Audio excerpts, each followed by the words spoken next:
Danielia Cotton was raised in Hopewell and graduated from Hopewell Valley Central High School in 1985. Danielia also attended Mercer County School of Performing Arts, where she graduated in the top of her class. She was raised along with 3 siblings by her African-American Native American mother, a jazz singer by avocation. Her single mother supported the family doing accounting work. They didn't have much, but Cotton's mom made a job doing accounting work. But Cotton's mother made sure her children were well educated and nurtured through books and music. Cotton clearly inherited the music gene. She still remembers the first time she heard her mom playing Nancy Williams' Guess Who I Saw Today. She loved Bing Crosby. It was the craziest thing, this little black Puerto Rican girl who was obsessed with Bing. She really loved all the old movie musicals. She would sing and mimic them. Those songs made her feel something. She had such great tone. However, it wasn't only jazz that was firing up young Cotton's ears. The Brooks household seemingly had more going on music-wise than most free-thinking radio station. Along with jazz sides she played, Cotton's mom collected LPs from Johnny Winter, Bonnie Raitt, Jimi Hendrix, and she recalls her brother would be upstairs listening to Todd Rundgren, Chicago, Foreigner, Yes, and Led Zeppelin. During that time, her aunts were on the road with Southside Johnny. Danny believes that work should reflect your life. She believes that is what sews an album together.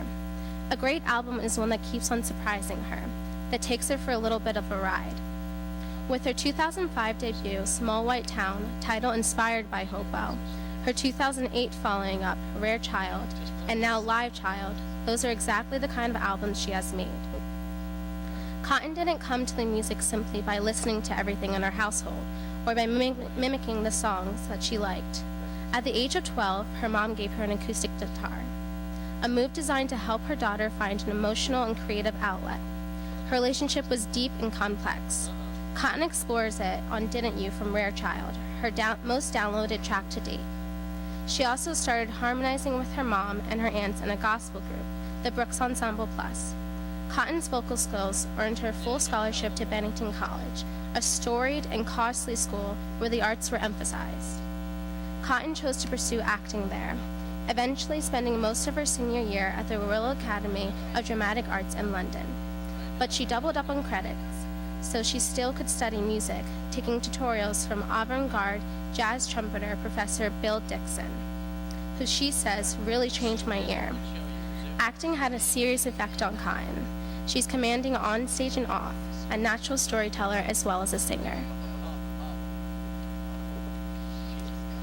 As with her multi-ethnic background, Danny's music is a compelling mix of elements: soul, folk, blues, jazz, and a whole lot of emotionally powerful, no-nonsense rock and roll. The only way to describe it, really, is to say it's all her. Cotton is channeling her extraordinary real life into her songs, her triumphs, and her tribulations. As she puts it, being a little kid going to an all-white school when your hair isn't straight, your eyes aren't blue, you get a little angry that you don't look like everybody else. Rock was a place that I could go, that everybody let me say what I felt. I could scream, I could cry, it was explosive. I could recycle the bad and make it into an art. Though clearly not afraid to confront her toughest feelings, Cotton is as ebullient as talking about her career as she is fierce when she performs. Pure self-determination and talent got her to the place where she is. She's been chosen to play in festivals such as Lilith and Sundance, and opened for some of the biggest names in rock and roll, R&B, and blues, including the Allmans, B.B. King, Derek Trucks, Bon Jovi, Lynyrd Skynyrd, and Robert Cray. Her latest disc, Live Child, won Best Live Album in the 9th Annual Independent Music Awards. It is a riveting, unvarnished document of her live set, a companion piece to her 2008 studio album, Rare Child. She garnered a lot of notice for that CD, as well as its predecessor, Small White Town, both from the adult alternative radio, and from the press. The LA Times declared, "Cotton brings a freshness to the soul rock formula, not to mention a contagious fervor that is near irresistible." And the Chicago Tribune concurred, "Cotton's raspy, holler atop, such tightly messy, hard rock is genuinely funky stuff, like a cross between Thin Lizzy and Sly Stone." As she says now, with Rare Child, "We wrote and then immediately went to the studio, and now there's the benefit of having played these songs time after time. When you write it new and put it down in the studio, it's cemented there. I always think it's better to take the songs out and try them out on people. Live Child let us do that. Songs are like shoes, you've got to break them in. Along the way, Cotton, now based in New York, married a restaurateur turned lawyer, a kindred spirit not adverse to taking risks. After he'd opened a restaurant in Soho, her husband encouraged Cotton to pursue her music in the same way that her mom did. He bought me an electric guitar. The electric guitar is so different than acoustic. It howls and it screams, it's intense. And it was the birth of another career. I started doing gigs at the bitter end in the Village, and I built my way up. Her tenacity is a gift to us, and in her songs, one can indeed hear something rare. An unfettered artist sing out her life story. No sellout, just soul. Congratulations, Dani Cotton, on your induction into the Hopewell Valley Central High School Distinguished Graduates Hall of Fame.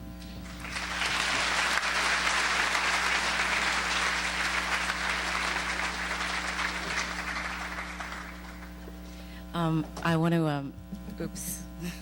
I feel like her. I perform and I'm more nervous today than I am normally, in front of an audience. When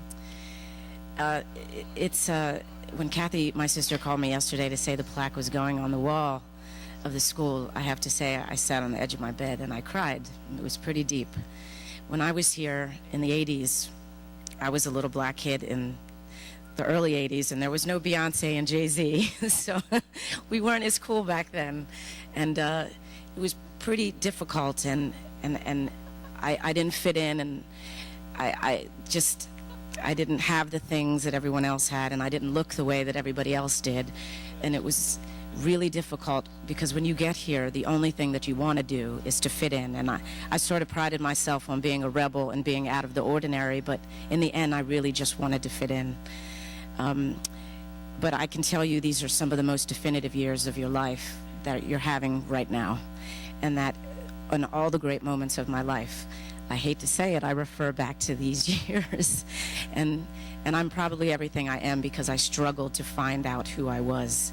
I came in here a little scared girl, and I walked out confident, more assured of who I was, and ready to kind of tackle the world and occasionally be tackled by it.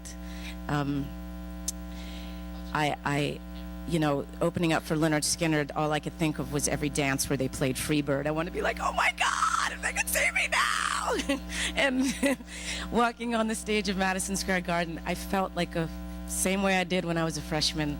I was like, oh my God, are they gonna like me? Am I gonna fit in?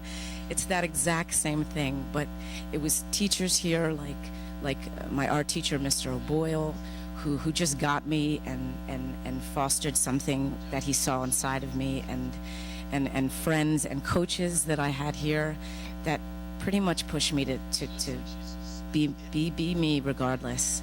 But please do remember, this is a great time. I know you guys are like the emo generation, and I was constantly, alone with my sorrow when I was here. Just be happy. This is great. You will remember this time. And you know what? If you don't like it, you're going to graduate soon. So thank you very much.